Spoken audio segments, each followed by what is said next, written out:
Hi there, this is Devlin Miles of Sweet Little Bloodhound, and this is the SLB in the Trailer podcast, episode 7, and tonight we're here at Putnam's Unplugged at 419 Myrtle Avenue, Cross Street, Clinton Avenue, and that's in Fort Greene, Clinton Hill, Brooklyn.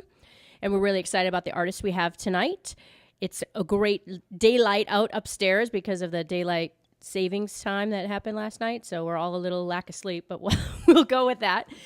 And we have with us tonight, we have the Mona Dahls, which we're really excited. The band is composed of Orly Ben David, who is the singer-songwriter of the band, and she'll speak to us further about that, as well as Daniela Fischetti, who plays the violin with them, and we have Robin Mitchell, who plays the piano, vocals, and melodica, who's going to also play tonight. And then we have some guest musicians that are going to sit in with her, so she's going to tell us a little bit about that. I would like to introduce the Mona Dahls. Hello. So, Orly, why don't you tell us first a little bit about, you were telling us that you have a new project coming up that you're working on. Is that right? Yeah, we're working on our first record, studio recording, and we're hoping to have that out at least by the winter time. I know we're still kind of in winter now that it's March, but we're hoping to have that out probably September or October of this year. Okay. And that is going to be mostly originals or some covers, or what are you comprising on that? Yeah, there's actually one cover. Everything else is original, and our one cover is a Tom Waits song from the early years that we just, I don't know, we kind of fell in love with once upon a time. Great. And when you come in contact with a cover, is it something that you do in a live setting? You're like, this is really working well for us. Like, let's record this cover. Like, how do you decide to record a cover? I don't know. That song in particular, it became like a soothing song for me, and I just couldn't stop playing it. And then I brought it to the group, and we just worked it out, and it sounded like we wrote it. If that makes any sense. I don't want to take any credit away from Tom Waits at all, because he is really wonderful and very talented, but it just felt so natural. So that's why we decided to record it. Perhaps you should say what the song's called. Oh, it's called I Want You. I Want You. Okay, awesome. I'm not familiar with that offhand, but I'll probably recognize it when I hear it. Are you going to play that tonight? No. Okay. All right, so I won't look forward to it. Gonna hold out on us till the recording. So how many songs are we expecting on this album? Is it going to be an EP or full length? Or It'll be at least 11 songs. Oh, great. Yeah. Fantastic. And where are you recording it? Grand Street Studios. We've actually recorded it in pieces so far, but the rest of the recordings we'll be doing at Grand Street Recordings. It's in Williamsburg. Oh, it's in Williamsburg? Yeah. Okay, fantastic. So tell us a little bit about who's with you tonight and who's going to be playing with you tonight. We have Don on drums. Say hello. Hello. We have Al Hi. on bass. And we have Mitch on keys. Hello. All right, since we have the whole group here, which doesn't often happen when we do the podcast, I do want to open it up and explain what we do, what the point is of the podcast, other than also promoting the artists that do come and play at Putnam's Unplugged. Also, because I'm an independent artist, I find that promotion is very challenging, and it's sort of like a team effort around here that you do a lot of cross-promotion with your social medias as well as in person, and then hopefully the podcast has a life beyond to continue to spread the word about your new album and such. So we also are trying to cover tips and things questions that you come across and struggles you come across as an independent artist. And last week we covered how do you identify your audience and where do you fit within that? Can you tell us, any of you, a little bit about what you feel like your genre is, or where you maybe even stylistically other artists that are similar? If we think about what's happening now, like kind of this in the last 10 years, artists like Nico Case and Andrew Bird and songwriters, actually. I think that's the biggest thing. But songwriters who play with other musicians, it's not just a guitar and a voice. It's like there's a collaboration and there are levels to it. I think that's where we are in that. And then also, but like with that really, with throwing a wrench in it and just trying to be like very, being a little different. And I know that sounds a little cliche, but like, like putting some weird diminished chord in where maybe somebody wouldn't do that, or like a typical folky wouldn't do that, or just kind of, messing the tempo up a little bit, and just I don't know if that makes sense, if anybody wants to join in on that. Talking about sort of challenging ourselves musically from time to time. Yes. And trying to push it a little. And I think it's having one thing we've been doing a lot recently is actually rehearsing, which doesn't always happen, and using that time to really work over the songs and try a few things out, and what works and what doesn't, and doing some things which we blatantly probably wouldn't have done a few months ago, and just think, well, let's just see where it goes, and having the sort of strength and belief that you get a good bunch of musicians together, that some magic can happen. Oh yeah. We love the magic. I think music's in this kind of funny place where sometimes it feels like everything's been tried before, and we're always struggling to find that one thing that's going to stick out, that's going to grab the audience. And I think it comes down to what Mitch said: good playing, good energy. But you're always looking for that one thing that's going to grab someone and have them be like, oh, I've never heard that before. Yeah, I totally agree with that, and I think that's the struggle of all of us. But there's also a uniqueness with each individual that brings to the table, because each individual has every different influence. Mm-hmm. Now, Mitch, obviously you have an accent, so you're from the UK? Yeah, I'm from Manchester. So how long have you been here? I've been here 5 years now, five and a half, almost getting on for 6, I suppose. So just name off the top 5 things, musicians that you remember as a childhood growing up with, because that's not what we've grown up with here in America. So who would that be? Well, I mean, I've listened to more Beatles here in the States than I did in the UK, to be honest.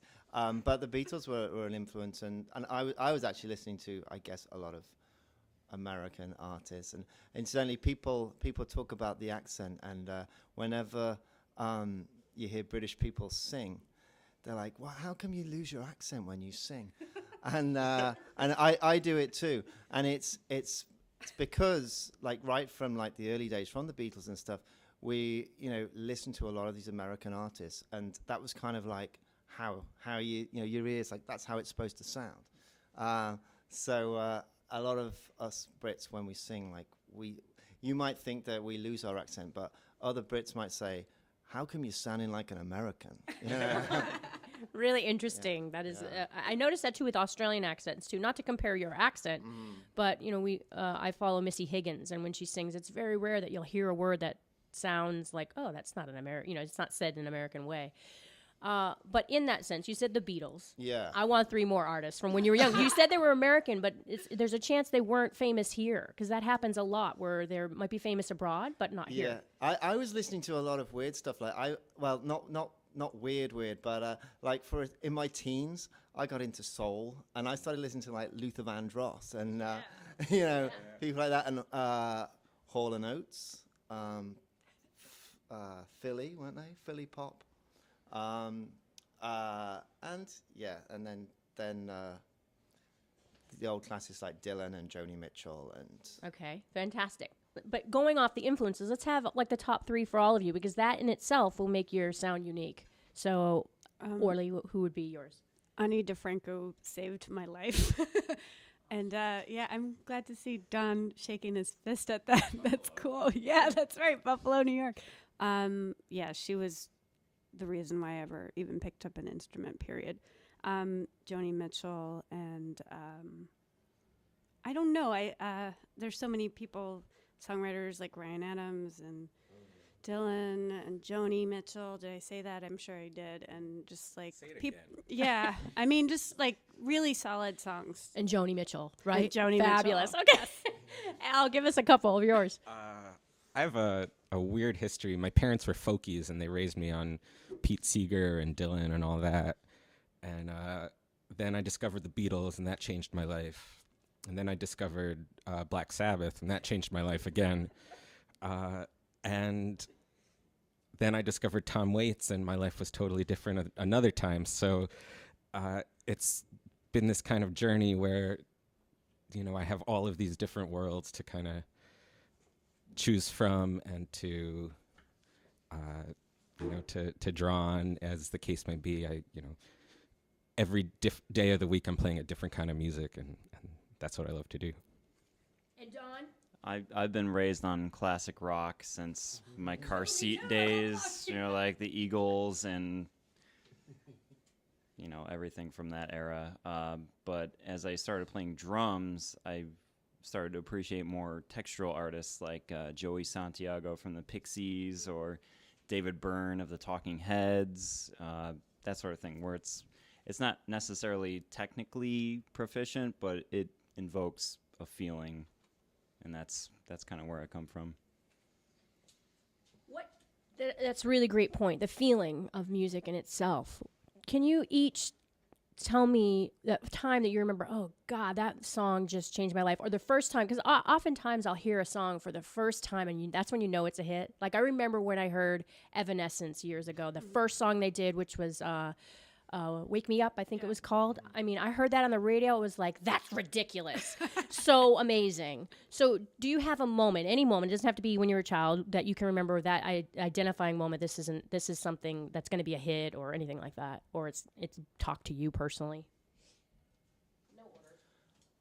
I remember driving my car and going to the pub in my local pub in England, and I'd arrived, and it was one of those occasions where, a song comes on the radio, and I was just like sucked in, and I couldn't turn the engine off because I didn't want to like lose those few seconds. And it was Ben Folds 5, Brick, and beautiful song, heart-wrenching, great chorus, and so much going on lots of different levels. And as a piano player, I was influenced by him as well. Great song. I don't remember the exact moment because I have this habit of doing this thing where I play the song over and over and over and over and over again. And it was Ani DiFranco's Gravel, and she was slapping the fucking shit out of the guitar. And I was just like, what are you doing? How are you doing this? And then just looking, being so incredibly fascinated by her and seeing how she tapes her fingernails to herself. Just like stuff that was like, holy shit. You would never expect anyone to play like that. I think for me, it was mostly live performances, even recordings of live performances, like when I discovered The Dead and what happened there, or seeing the Wrens play live. They're a band not many people know about, but the connection between the band and the audience, it wasn't just any one song, but the feeling that was there on stage in the moment. And I've seen them who knows how many times now, and everyone is different, but everyone has that feeling. I think my first emotional musical crush was Keith Moon of The Who. I mean, not for his fast and loose rock star lifestyle, but like this reckless abandon drumming that he would do, specifically We Won't Get Fooled Again. The drum solo that comes in at like 7 minutes and 30 seconds into the song. It's like, wow, where did you pull that out of? Yeah, I think that's amazing when an artist, no matter whether it's the front person or, if they're like in The Who and they have the drummer and he just makes a statement himself. Like David Grohl was recently, I love him. He's so out there and trying to always do something different in music, and whether it be with film or with Sound City, and he did this recent show that happened. I can't remember the name of it, but Sonic Highways. Did anyone see that? Yeah, I have to see that one. So, but what his quote was, he said, "Well, I don't care what happens tonight. I'm going to play the shit out of these drums. It's like, I'm just going to play the shit out of them. And I just thought it was amazing because it's not just about getting the timing right all the time. Yes, it is. But it's like, is that audience feeling your performance? And every scenario is different. Like, this is a pub scenario upstairs, but the audience is very receptive to music as long as you include them.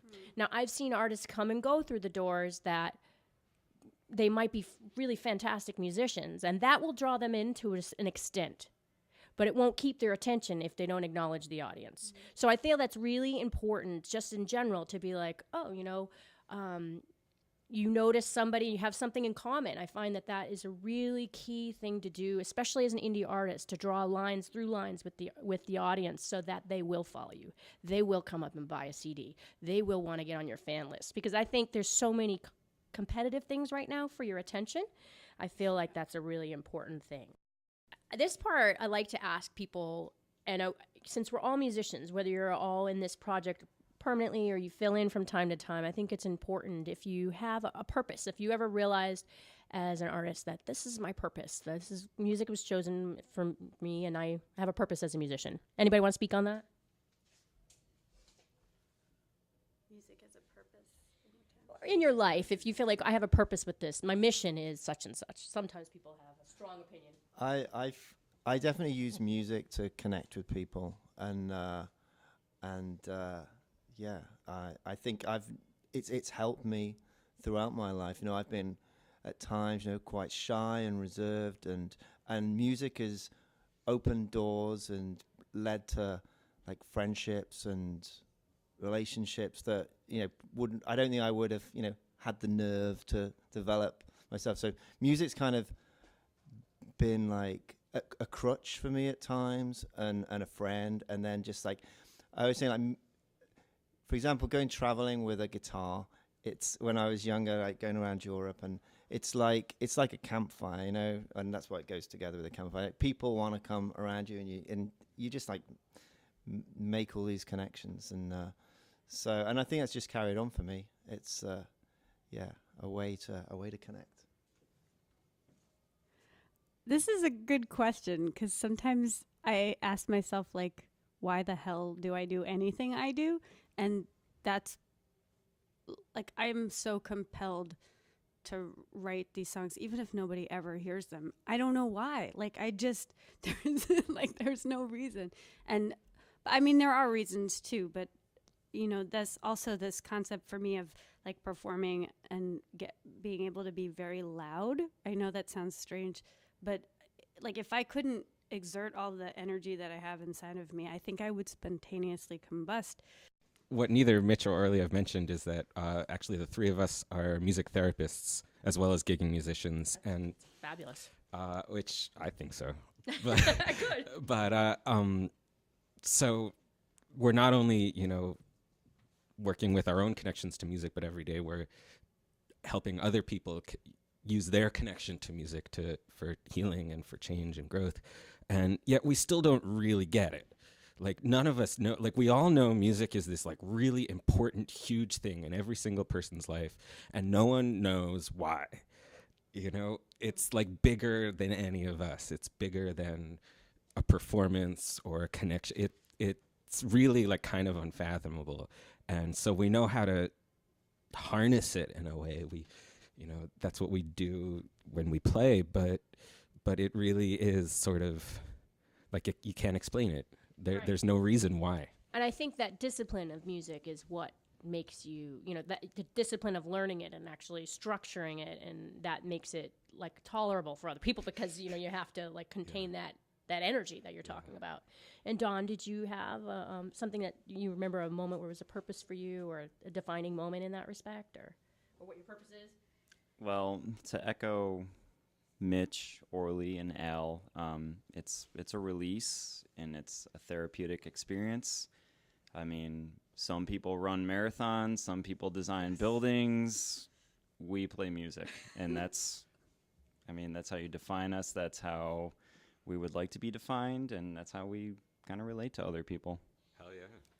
I think that's really awesome that you said that in the way where it's comparative to designing buildings or something that's considered an official career, if you will, because artistry, and I'm speaking from American perspective, and I'd love to hear your perspective from the UK, because I feel like as children, we're kind of told, well, what's going to be a real job? So you come into being an artist as unsure of yourself even more than ever. So it's really hard. You're constantly battling with that voice in your head that says, well, if this doesn't work, I'll go temp, or whatever. Did you remember growing up that way in the UK, or did they appreciate artists differently? No, it's the same. It's good to know it's not just the Americans. Okay, so what we do is we follow up a heavy question with something very low key, and it's purpose versus pocket. So what do you have in your pocket right now? That's where we like to get real personal. Yeah. A snotty tissue. Snotty tissue. Oh, brilliant! Wintertime is on us. Yeah. Keys, cell phone, and a lighter. Wait a minute. There's like a whole knife and what is this? A Swiss Army knife. There you go. Resourceful. Oh my God. I have a receipt for $14, which I think I paid for 3 tequila shots earlier today. Awesome. It's going to be a lively show tonight. Fabulous, Dawn. The reason I asked the purpose versus pocket is a lot of times you might have a situation where you do have to work a job that is not your musician or artistry job, and to keep something close to you in your pocket, whether it be a guitar pick or I have like a little rock that says harmony on it that I keep in it. Every time I touch it, when I put my hand in my pocket, I'm reminded, like, okay, this is my first thing, and this is when I wake up, it's on my nightstand, I put it in my pocket. So that's really helped me. I read that about 5 years ago as I was still struggling to transition, and it's just really helped to find me. I don't have to make that choice anymore in the morning, like that music is your hobby or it's, your passion, and it is me, Yes. So in saying that, like, we have mass media popularity. Mm-hmm. So I brought with me today, I have a Billboard magazine, and it's very much geared towards industry. I think fans do read it, but I know that a lot of industry people read it. I was once in a music industry office, and he broke out. I was going as an indie artist, and I was asking for tips, and he broke it out and said, well, they have this many sales. They have 30,000 sales, and when you get to this point, talk to me. But I'm like, I'm an indie artist. I've sold 100 CDs. How do you get to this point? So in that phrase, we'll just talk about the top 10 here and see if you guys, I want you to give me your thumbs up, thumbs down on the 10, okay? Sure. All right. So we have the top 10. The first artist is, number 1 is Drake. Thumbs up. Thumbs up? All you? Big, oh, no comment from the UK. He's from Canada. Okay, They have Taylor. the Queen. Okay. Taylor Swift, number 2. We're a little split on that. Split, we got 2 and 2. Okay, I love Taylor Swift. I think she does a lot of fan interaction. I think that her model to do that. She's been sending a gift like every other week or something like that to her fans, which has been really amazing. She'll pick somebody on her social media, see what they're interested in, and then send them something in relation to what they're interested in, which I think is an awesome thing to do. Ed Sheeran. I've heard one of his songs and saw his video, and I thought it was pretty good. So thumbs up. Yeah. No, impartial, not clear on him. Okay, we got some mix. We got one up, and 3 unsure. Never heard of him. He sang that song, The A-Team, and that was his big hit before this. Okay, Sam Smith, number 4. Thumbs up for me. Sorry. UK, what do I'm you in say? the middle. Oh, middle. Fist bump. Okay. Maroon 5. We just saw them this week. They were awesome. Anybody? I haven't heard the new stuff actually, but I used to like them. Yeah. Yes. Same here. They have a ton of hooks in their songs. That's one thing I will say. I have to go back and research if they do all their writing, because I was like, wow, they are full of hooks. Like, there might be 3 hooks in a song, which I think is amazing. Meghan Trainor, All About the Bass. Oh, yeah. I couldn't stop singing that song for about a month, one whole month. It's pretty clever, that song, I got to say. Can I? Yeah, go ahead. Go ahead. Yeah, do it. I mean, just as a bass player, I just wish that it had a better bass line. I don't remember the bass being that groovy. That song is not all about the bass. But wait, there is a postmodern jukebox on YouTube. I think her name is Kate Davis. She covers that song better than Meghan Trainor. And she is a beautiful woman playing an upright bass and singing her heart out. And like all of these artists, I wish that there was more of that. And when I saw that video, I was just like, oh, it's all about Kate Davis and that big bass. Okay, that's a really cool. And actually, let's transition to there. I mean, these other 5 people, we'll get quick ones. Hosier, anybody? Take Me to Church. Have you heard that one? No. No? Okay. Mark Ronson. Yeah, I like him. He's good. Nicki Minaj. I think Nicki Minaj is not a real person. Sorry, Nicki. Oh, dear. I'm going to send that to her FedEx. Okay, we got Beyonce. What about that? Follow it up. All right. Yes. Also not a real person. No, Beyonce. Girls run the world. Yes, amen. At this point in the interview, we asked the Mona Dahls each to share their favorite artist and give them a little indie love and plug. Here's what they said. I'm going to, exclude the obvious of people I talked about. Nina Anastasia, I think. Nina Anastasia. There's a record with her and Jim White. It's just drums and guitar, and it was produced by Steve Albini, and that record is insane. So I plug her. She's a New Yorker. The Wrens, I think. They're from New Jersey. They've been at it for like 20 years, 30 years. They're amazing. There's this band from Brooklyn called Modern Rivals, and they are spectacular. They sound like Animal Collective and Brian Johnson, like all in one. It's fantastic. I have another one. Kelly Ray Powell. Brooklyn. She will make you cry. The Mona Dahls. All right, then. That was a good way to seal it up. I want to quickly just talk about what the Mona Dahls is. How did that come about, that name? Once upon a time, we were all girls, and we had a bandmate who we just couldn't figure out a name, and she came and she's like, Mona Dahl, like Lolita, and we should call ourselves the Mona Dahls, and it was badass because Mona was apparently the badass.